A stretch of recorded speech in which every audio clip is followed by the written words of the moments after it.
Meus queridos amigos, top 5 ações que não tem erro na minha opinião, eu compro sem medo de ser feliz. O vídeo de hoje tá pesado e vocês já vão entender por quê. Depois que você deixar o like, é claro, que eu sei que quem já é de casa, já acompanha o canal aqui há tempos, sabe que eu não tô aqui para produzir conteúdo de qualquer jeito. Eu sempre falo que os vídeos aqui do canal não são recomendações de investimento também, nem de compra, nem de venda. Vocês estão cansados de saber, mas pelo título que eu coloquei, principalmente para chamar a sua atenção, para esse conteúdo aqui que eu acredito que pode te ajudar e te agregar muito, independente das ações citadas, eu me sinto ainda mais na obrigação de deixar claro, como eu falei no vídeo de ontem da Klabin, as decisões de investimento em quaisquer ativos nunca são tomadas em um ambiente de certeza com relação aos resultados que a gente vai ter. Os nossos resultados nos investimentos dependem muito mais do futuro do que dos resultados passados da empresa ou das perspectivas que o cenário atual apresentam.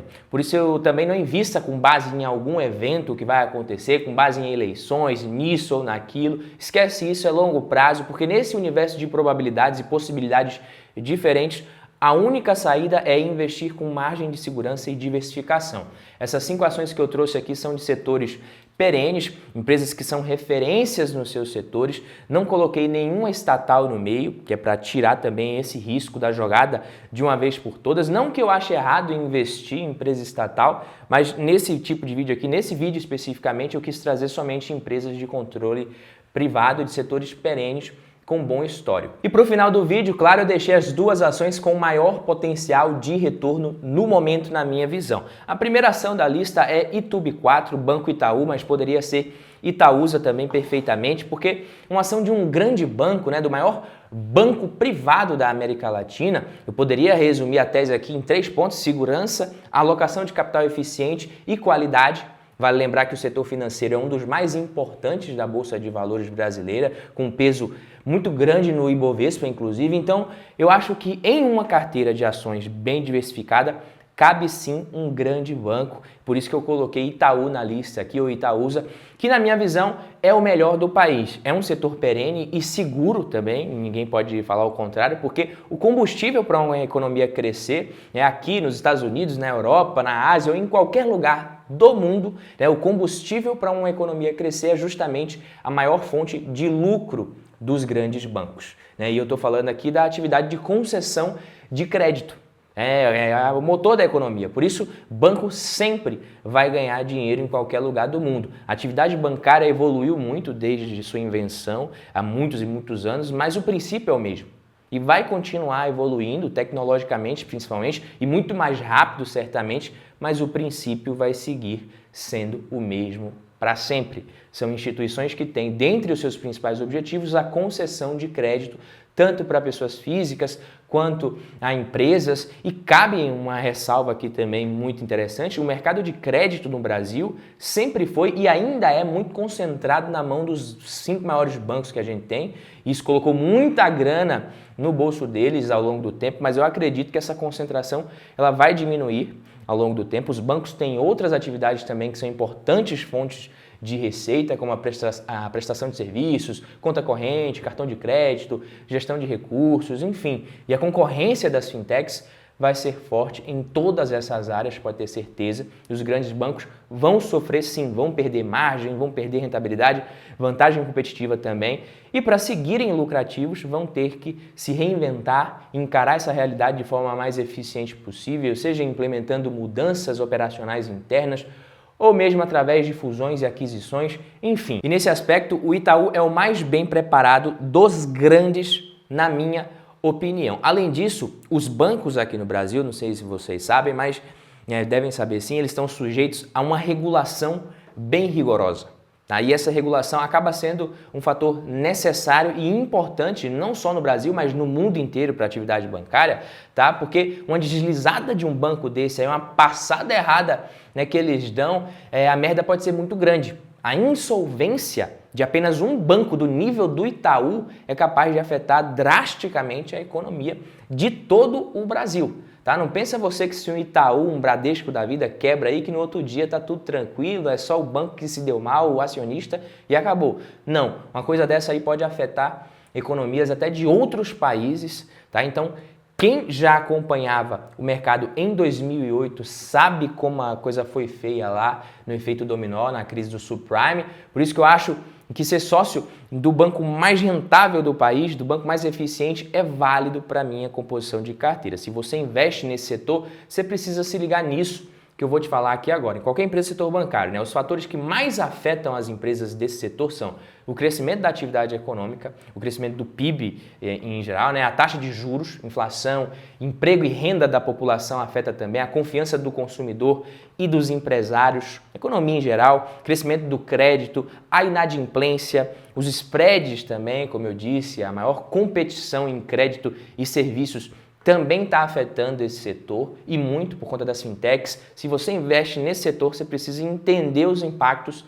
desses fatores aqui que eu citei, beleza? O múltiplo de preço-lucro é o mais usado na análise de ações de grandes bancos pelos analistas. O cálculo desse múltiplo é o valor de mercado da ação dividido pelo lucro esperado da empresa para os próximos 12 meses. Quanto menor o múltiplo, mais barata a ação teoricamente, ou seja, o retorno do investimento tende a ser mais rápido. O PVP também é um indicador bem usado para avaliar grandes bancos, um múltiplo que relaciona o preço com o valor patrimonial por ação. Então, comparando os 4 maiores aqui, o Itaú não é o mais descontado, não é o mais barato, digamos, mas olhando para a rentabilidade, dá para ver que o banco tem o maior ROI atualmente e, historicamente, também o Itaú é o banco mais rentável do Brasil e um dos mais rentáveis do mundo, inclusive, graças a mérito dele e também com a ajudinha do spread bancário brasileiro, que também é, historicamente, um dos maiores do mundo, coisa que eu verdadeiramente espero e torço para que mude pelo bem da nossa economia, da população, dos clientes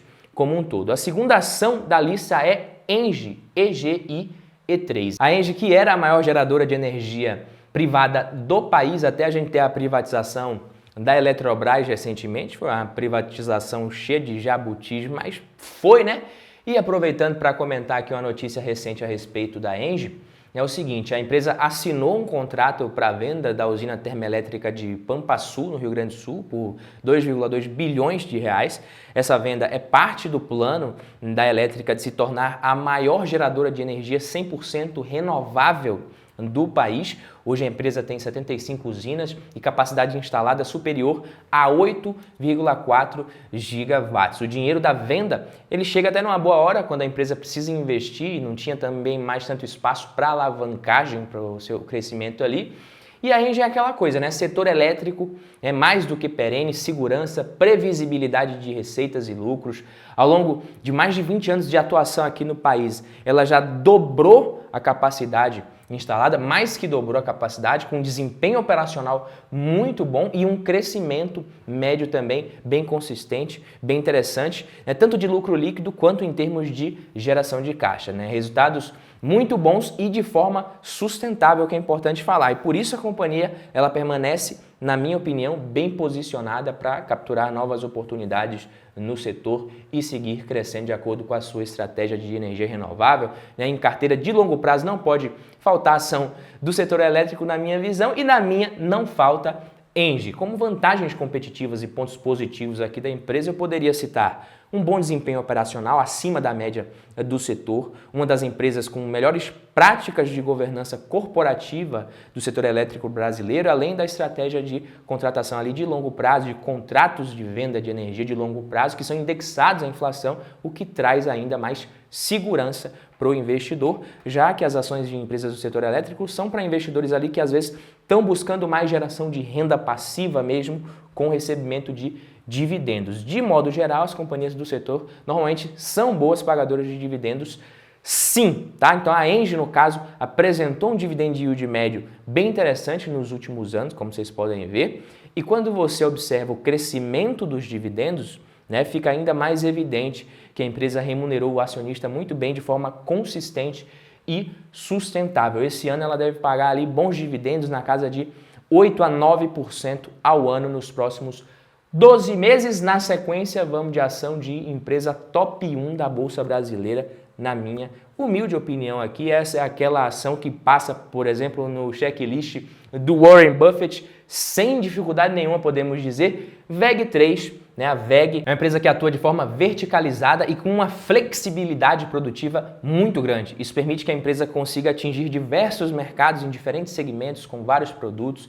em diferentes países também. A VEG atua em vários países, características essas que oferecem também melhores perspectivas de crescimento para a empresa. Mais de 50% da receita da VEG vem do mercado externo, de receitas internacionais, o que reduz a exposição ao crescimento da nossa economia, exposição à independência, e ela consegue essa distribuição de receita líquida por região geográfica por causa de uma presença global muito forte que ela tem, com fábricas estrategicamente estruturadas próximas aos seus mercados consumidores, aos seus clientes propriamente ditos, né? A VEG retém aproximadamente metade do seu lucro nos últimos anos, reinvestindo para o crescimento, o que é muito bom, mas o detalhe importante é que ela reinveste a uma taxa de retorno muito boa. Isso você tem que olhar. Ou seja, estamos falando de trajetória de crescimento consistente, combinado com retornos operacionais sólidos e alocação de capital de forma disciplinada e eficiente também. Por isso, quando você olha para o ROIC da VEG, o retorno sobre o capital investido,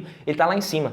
A empresa investe muito em pesquisa e desenvolvimento também, inovação, está sempre, né, na frente, tem parcerias com as melhores universidades de engenharia do Brasil e do mundo, como você pode ver, e isso tudo só acontece porque a VEG ela tem uma visão de longo prazo muito forte. O que é bom para mim como acionista. Por isso, a empresa mantém um balanço sólido que permite a execução de uma estratégia clara de crescimento. Ela tem uma estratégia clara, seja de forma orgânica ou através de aquisições, sempre aproveitando boas oportunidades a longo prazo que aparecem. A VEG está sempre preparada para isso, ela tem experiência e disciplina na alocação de capital, o que dá tranquilidade para o acionista, que sabe que mesmo que os dividendos não sejam tão elevados ali, o dividend yield, né, em relação ao preço da ação, você vê nos últimos anos, esse caixa que a empresa está retendo, esse lucro que ela está segurando, ele está sendo muito bem alocado, muito bem reinvestido pela empresa. Agora, para fechar, duas empresas aqui que, na minha opinião, têm muito potencial e também atuam em setores perenes. Mas antes eu quero ver quem ficou até o final aqui comigo no vídeo. Comenta aqui embaixo, hashtag até o final. Como de costume, eu quero ver quem está ficando aqui comigo até o final do vídeo. A maioria já saiu fora no começo, mas começando aqui pela EZTEC, EZTC3, empresa do setor de construção e incorporação, um setor perene, uma das mais sólidas na Bolsa de Valores, na minha humilde opinião. Então, basicamente, a empresa ela foca na aquisição de terrenos para o desenvolvimento de projetos de construção e venda de imóveis, de apartamentos, basicamente. As atividades da empresa se dividem em dois segmentos principais. A gente tem ali o comercial, que desenvolve edifícios, de escritórios, e o segmento residencial, que desenvolve projetos habitacionais, apartamentos. Em ambos os segmentos, a empresa se concentra principalmente na cidade de São Paulo, o que é positivo na minha visão, o maior mercado do país. 2019 foi um ano muito bom para a empresa.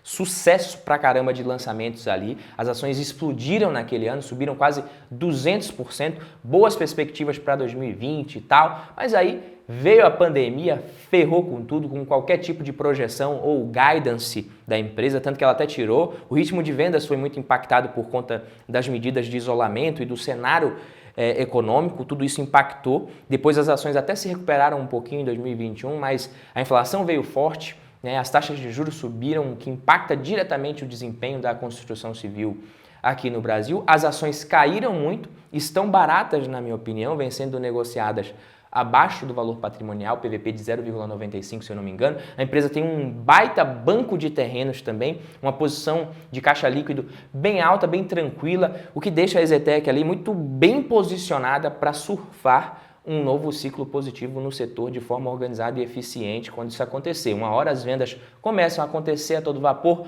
os lançamentos voltam a bombar, é cíclico, né? E se tem uma empresa do setor que é capaz de superar esses momentos de dificuldade de forma resiliente, na minha opinião, essa empresa é a EZTEC. E agora sim, muitos de vocês vêm me pedindo para falar dessa ação nos comentários, no Instagram também, @BaduVieira, me segue lá. Uma empresa de crescimento num setor no qual o Brasil é referência mundial, Boa Safra, Soja 3. A Boa Safra é líder na produção de sementes de soja no Brasil, e eu nem preciso falar, que o Brasil é top 1 em soja no mundo e tem muito potencial para crescer a produção da commodity também, dos maiores produtores do mundo hoje, o Brasil é o que tem mais condições e mais espaço para crescer a produção e atender um eventual aumento de demanda global. Então, falando especificamente de Boa Safra, né, é o seguinte, o que é que eu penso, o que é que eu acho, né? Mesmo o nosso agro, que já é gigante, não crescendo muito, ela tem potencial de crescimento dentro do próprio setor. Além disso, não importa muito o preço da soja no médio e longo prazo. Claro que no curto prazo acaba impactando a empresa, sim, não vou mentir, mas os planos dela são de crescimento, expansão da sua produção. Então, a saca de soja estando cara ou barata, a galera que vai plantar vai ter que comprar semente, né? Então, a Boa Safra está investindo para produzir sementes de qualidade para vender para os produtores de soja. É uma empresa que foi fundada em 2009, que investe muito em tecnologia de ponta, em infraestrutura, né, como eu disse, para entregar produtos de alta qualidade, o que é muito bom. O produtor quer esse tipo de semente, né, com alto poder de germinação. A empresa entrou na Bolsa de Valores, fez o seu IPO em 2021 com interesse de expandir os seus negócios, tanto que com a grana que a empresa levantou no IPO, ela já iniciou a construção, né, e a expansão das unidades de beneficiamento de sementes de Cabeceiras, em Goiás, Buritis, Minas Gerais, Jaborandi, Bahia e Primavera do Leste, no Mato Grosso. Além dos centros de distribuição, né, de Sorriso, também no Mato Grosso, e Balsas, no Maranhão. O plano de médio e longo prazo da empresa é justamente ter instalações nas principais regiões do Brasil, ajudando ali e ficando ainda mais próximo dos produtores, dos grandes polos produtores de soja do Brasil. E falando dessas obras que a empresa tem aí em desenvolvimento, a Boa Safra já concluiu as obras e iniciou a operação do novo centro de distribuição no Mato Grosso, na cidade de Sorriso, que é um município com o maior valor de produção agrícola do Brasil, se você não sabe, segundo dados do próprio IBGE. Então a empresa ela vem mostrando capacidade de execução nos seus planos de expansão, o que é importante. Então, só com essa nova estrutura, ela espera já melhorar cada vez mais a jornada do cliente com ainda mais pontualidade e segurança nas entregas das sementes. Além desse CD, desse centro de distribuição, a Boa Safra também entregou esse ano expansões em Cabeceiras, Goiás, Buritis, Minas Gerais, Jaborandi, Bahia, Balsas também. Pelo fato de atuar no setor agro, a sazonalidade afeta muito os resultados trimestrais da empresa, então fica ligado nisso, tá? Por isso é melhor você analisar o desempenho anual, né, e na hora de analisar também o desempenho de cada trimestre, você não focar só no desempenho financeiro, foca no operacional também. Olha o financeiro e o desempenho operacional em conjunto. Por que eu estou falando isso? Porque às vezes um bom desempenho operacional significa que você pode esperar um bom resultado financeiro nos próximos trimestres, nos próximos períodos. É o que está acontecendo com a empresa. Atualmente ela vive um momento muito bom, está crescendo conforme o planejado e o esperado pela gestão da empresa, tem tudo para se consolidar como líder no segmento de produção de sementes de soja no Brasil. E mais um detalhe aqui que eu não falei, que eu estava esquecendo de falar, apesar de líder no seu segmento, a empresa opera num mercado muito pulverizado, ou seja, ela é líder, mas ela tem cerca de 6% de market share desse mercado aí. Se esse market share ele sai de 6 para 15, 20%, isso representaria para a empresa um crescimento de 4 até 5 vezes, dependendo do tanto que o próprio mercado crescer também. Isso é justamente o benefício de você estar crescendo num setor que também cresce. Beleza, meus queridos amigos? Lembrando que nenhuma dessas ações aqui, mais uma vez, se trata de recomendação de investimentos. Fico por aqui, vejo vocês no próximo vídeo. O próximo vídeo tá top, se inscreve, deixa o like. Valeu, tamo junto!